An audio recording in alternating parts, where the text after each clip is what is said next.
আপনি কি কখনো ভেবে দেখেছেন সমুদ্রের সেই অন্ধকার গভীরে যেখানে সূর্যের আলো পৌঁছায় না, সেখানে আসলে কি ঘটে? হাজার হাজার বছর ধরে মানুষ মনে করেছে গভীর সমুদ্র মানেই রহস্য আর আতঙ্ক, কিন্তু সাম্প্রতিক ঘটনাগুলো আমাদের সত্যিই চিন্তায় ফেলছে। যে কিলার হোয়েলকে সমুদ্রের রাজা বলা হয়, যে প্রাণীকে দেখে অন্য সব প্রাণী ভয় পায়, সেই কিলার হোয়েল হঠাৎ করে সমুদ্রের তীরে মৃত অবস্থায় ভেসে উঠছে। অস্ট্রেলিয়ার টাসমানিয়া দ্বীপে তো একসাথে প্রায় 150টি কিলার হোয়েল তীরে উঠে এসেছিল। জীবিত হোয়েলগুলো এতটাই আতঙ্কিত ছিল যে মানুষ তাদের সমুদ্রে ফেরানোর চেষ্টা করলেও তারা আর ফিরতে চাইছিল না। শুধু তাই নয়, ভারতের উড়িষ্যা উপকূলে একদিনে প্রায় 7 লাখ অলিভ রিডলি কচ্ছপ এসে ভিড় করেছিল। এই কচ্ছপরা সাধারণত গভীর সমুদ্রে বসবাস করে।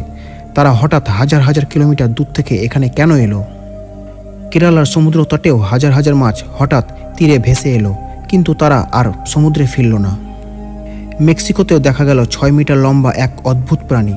এরা সাধারণত হাজার হাজার মিটার গভীরে থাকে, কিন্তু এখন তাদের মৃতদেহ ভেসে উঠছে উপকূলে। পুরনো একটি কথায় বিশ্বাস করা হয়, যখন গভীর সমুদ্রের প্রাণীরা উপরে আসে তখন সেটা আসন্ন কোনো বিপর্যয়ের ইঙ্গিত। তাহলে কি সত্যি কোনো বড় বিপদ সামনে, নাকি এটা সেই ভয়ঙ্কর কিংবদন্তি লেভিয়াথানের ফিরে আসা? হাজার বছর ধরে বলা হচ্ছে লেভিয়াথান হলো সমুদ্রের দৈত্য, যে শত শত জাহাজ ডুবিয়েছে, হাজারো প্রাণ কেড়ে নিয়েছে। তার চোখ নাকি আগুনের মতো ঝলমল করত, আর নিঃশ্বাস বের হতো দাও দাও করে আগুনের মতো। অনেকে এখন বিশ্বাস করেন বারমুডা ট্রায়াঙ্গলের রহস্যময় জাহাজ ডুবে যাওয়ার পেছনে নাকি তারই হাত আছে। কিন্তু বিজ্ঞানীরা বলছেন এর আসল কারণ হয়তো আরও ভয়ঙ্কর, আর সেটা হলো আমাদের নিজের মানুষদেরই কর্মকাণ্ড। পৃথিবীর 71% জায়গা সমুদ্র, অথচ আমরা এখনও মাত্র 5% সমুদ্রকে চিনি। মহাকাশে আমরা চাঁদ, মঙ্গল পর্যন্ত পৌঁছে গেছি, কিন্তু গভীর সমুদ্র আজও আমাদের কাছে অচেনা। আর সেই অচেনা গভীরতায় এখন একের পর এক প্রাণীর মৃত্যুবার্তা নিয়ে আসছে। কেন জানো?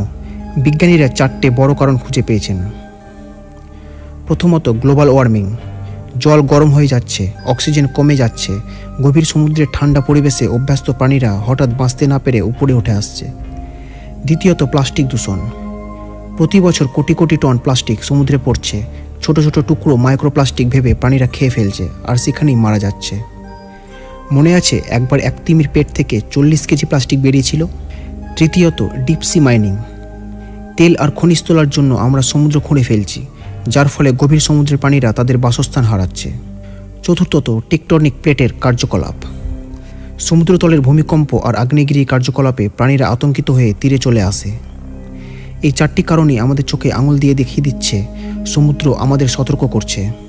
তুমি কি জানো, প্রাচীনকালে যখন গভীর সমুদ্রের প্রাণীরা উপরে উঠত, কিছুদিনের মধ্যেই বড় বিপর্যয় ঘটত। শেষমেশ একটা কথাই পরিষ্কার, লেভিয়াথান থাকুক বা না থাকুক, আসল দানব তো আমরা নিজেরাই। আমাদের গ্লোবাল ওয়ার্মিং, দূষণ আর লোভী খননের কারণেই আজ সমুদ্রের প্রাণীরা আতঙ্কিত হয়ে উপরে উঠে আসছে। যদি আমরা এখনই না বদলাই, তবে প্রকৃতি হয়তো আমাদের অন্য একদিন সেই ভয়ঙ্কর প্রতিশোধ নিয়ে আসবে। হয়তো তখনই মানুষ বুঝবে লেভিয়াথান আসলে কোনো কিংবদন্তি নয়, বরং প্রকৃতির রূপক সতর্কবার্তা।